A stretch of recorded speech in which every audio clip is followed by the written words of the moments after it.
Hi guys, আসসালামু আলাইকুম। আজকে আমার দেশের বাড়ি থেকে কি আম্মু পাঠাইছে তা আপনাদের সাথে শেয়ার করতে চলে আসলাম।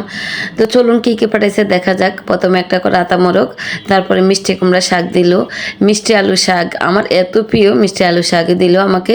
এটা লাউ শাক দিয়েছিল আম্মু, লাউ শাক বলে অনেক মজা। আবার আমার আরেকটা প্রিয় জিনিস দিয়েছে, সেটা হচ্ছে মেলেচা শাক।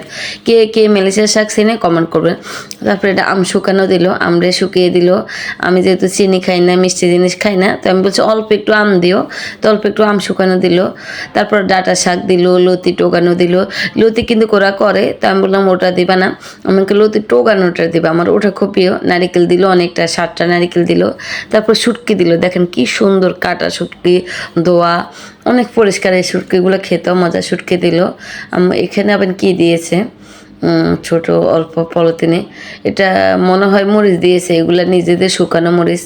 যেহেতু ওরা অত বড় খেতে করে না, ছোট মানে ওদের বাসার পাশে দিয়ে একটু জায়গা দিয়ে ওরা নিজেরাই করে, তো ওইখান থেকে একটু দিছে। আম্মু আবার আম সিজন আসে আম বস্তা বইরা দেয়, যখন যেটা আসে কাঁঠাল ওটা দেয়।